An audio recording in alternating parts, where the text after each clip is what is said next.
Assalamualaikum warahmatullahi wabarakatuh. Alhamdulillahilladzi an'amana bi ni'matil imani wal islam wa nusallimu ala khairil anam sayyidina wa maulana Muhammadin wa ala alihi wa sahbihi ajma'in. Amma ba'du. Bismillahirrahmanirrahim. Qala al-musannifu rahimahullahu ta'ala wa nafa'na bihi wa bi'ulumihi wa amaddana bi asrarihi wa a'adana min barakatihi fid dharain amin. Al-Fatihah.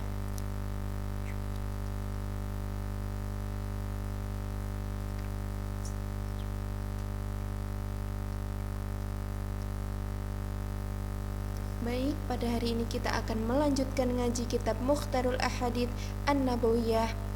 Hadis yang selanjutnya kita membahas tentang hadis tentang kelompok terbanyak penghuni surga dan neraka, dimulai dari hadis yang ke-176. Bismillahirrahmanirrahim. Itla'tu 'alal jannati fawajadtu aktsaru ahliha al-fuqara. Aku telah melihat-lihat surga. Aku menemukan kebanyakan penghuninya adalah orang-orang miskin.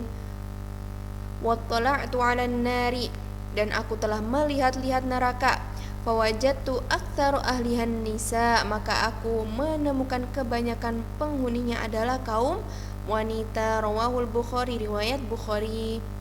Sewaktu Nabi SAW melakukan sholat gerhana matahari, diperlihatkan oleh Allah kepadanya surga dan neraka berikut para penghuninya, sehingga Nabi SAW bersabda, seandainya kalian mengetahui apa yang aku ketahui sekarang, niscaya kalian akan banyak menangis dan sedikit tertawa.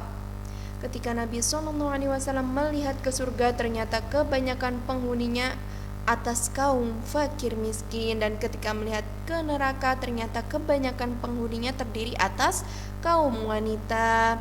Sewaktu ditanyakan kepada Nabi SAW tentang hal tersebut, maka Nabi SAW menjawab, karena mereka mengingkari kebajikan suaminya, atau dengan kata lain, mereka tidak berbakti kepada suaminya.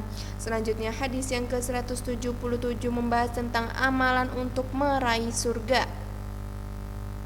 Atibil kalam wa afshis salam wasilil arham wa salli bil laili wan nasu niyamun.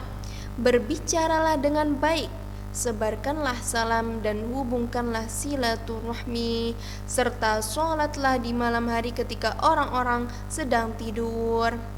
Tsumma dukhulil jannata bisalamin, maka kamu akan masuk surga dengan selamat. Rawahu Ibnu Hibban an Abi Hurairah radhiyallahu anhu, riwayat Ibnu Hibban melalui Abu Hurairah radhiyallahu anhu. Barang siapa yang menginginkan masuk surga dengan selamat, maka hendaklah ia berbicara dengan baik, sebarkanlah salam, bersilaturahmilah kepada orang yang memutuskannya, dan sholatlah selalu di tengah malam ketika orang-orang yang lain sedang lelap dalam tidurnya. Selanjutnya hadis yang ke-178 membahas tentang nasib anak-anak yang wafat sebelum baligh.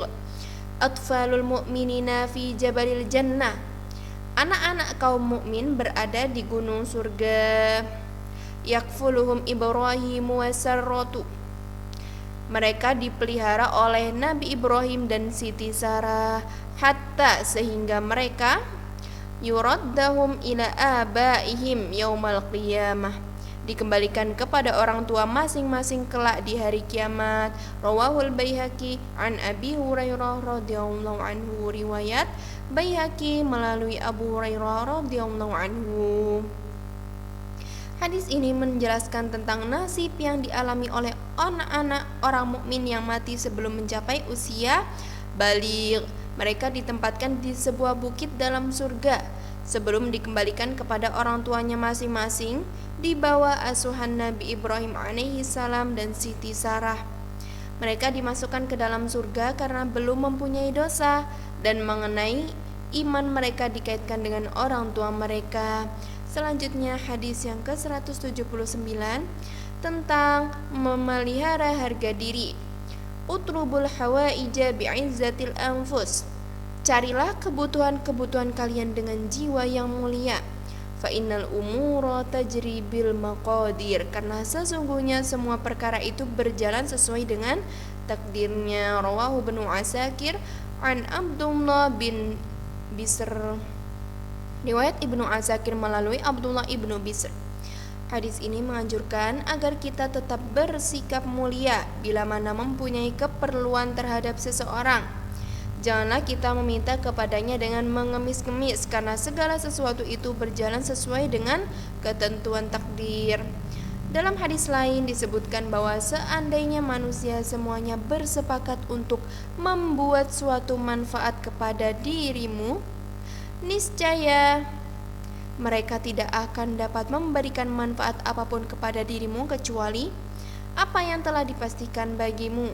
Dan seandainya mereka bersepakat untuk menimpakan suatu mudarat kepada dirimu, niscaya mereka tidak akan dapat menimpakan suatu mudarat pun terhadap dirimu kecuali apa yang telah dipastikan bagimu. Selanjutnya hadis yang ke-180 membahas tentang mengeksplorasi kekayaan bumi.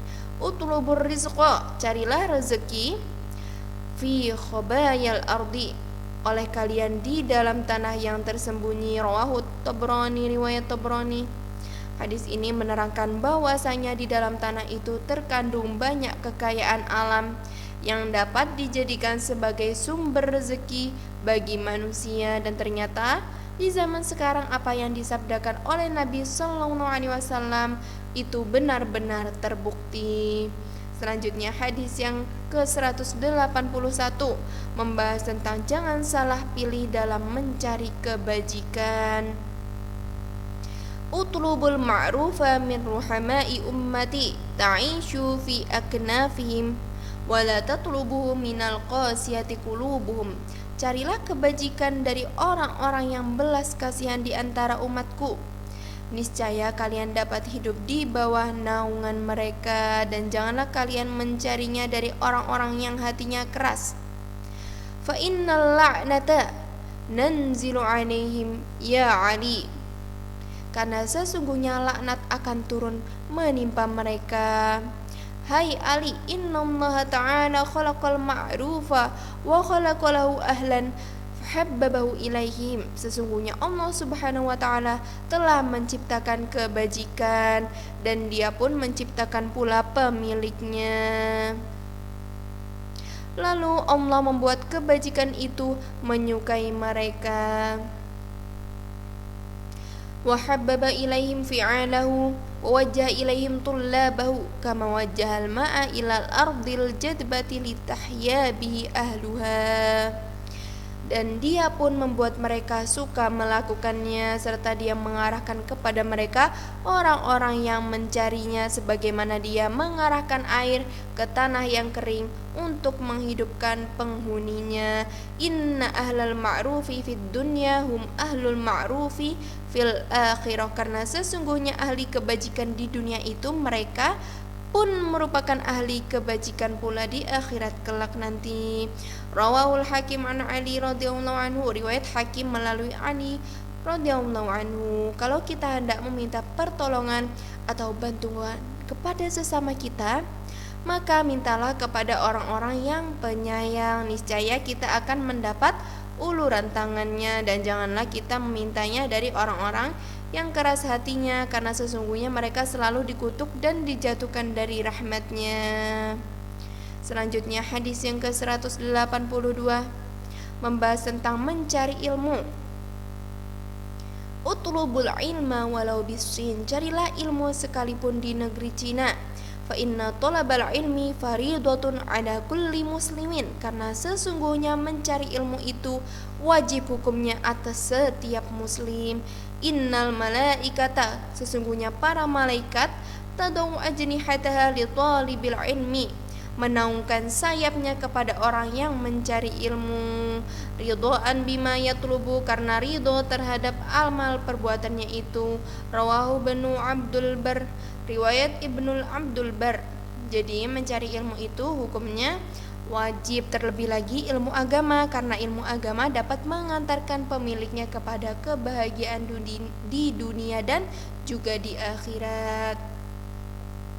Orang yang mencari ilmu didoakan oleh semua malaikat, sehingga digambarkan dalam hadis ini bahwa mereka menaungkan sayapnya kepada orang-orang yang sedang menuntut ilmu karena mereka ridho terhadapnya. Dalam hadis lain disebutkan bahwa orang yang mencari ilmu itu didoakan oleh semua makhluk hidup, sehingga ikan-ikan yang ada di laut pun juga ikut mendoakannya. Pengertian negeri Cina di dalam hadis ini menunjukkan pengertian negeri yang terjauh. Doa hadis ini sekaligus merupakan bukti sejarah bahwa bangsa Arab pada saat itu telah mengenal adanya negeri Cina, demikian pula sebaliknya. Orang-orang Cina pun telah mengenal adanya negeri Arab, atau makna yang dimaksud ialah mencari ilmu yang berkaitan dengan maslahat orang banyak. Karena sejak zaman dahulu negeri Cina terkenal sebagai negeri pembuat kertas dan lain-lainnya yang tidak terdapat di negeri Arab. Berdasarkan pengertian ini, maka makna yang dimaksud adalah carilah ilmu apapun yang bermanfaat bagi kepentingan orang banyak. Baik, kita cukupkan ngaji kitab Mukhtarul Ahadits An-Nabawiyah pada hari ini, semoga dapat bermanfaat. Sebelum kita tutup, alangkah baiknya membaca doa kafaratul majlis terlebih dahulu bersama-sama. Bismillahirrahmanirrahim. Subhanakallahumma wa bihamdika asyhadu an la ilaha illa anta astaghfiruka wa atubu ilaik. Wabillahi taufiq wal hidayah. Arju minkum ma'assalamah. Wassalamualaikum warahmatullahi wabarakatuh.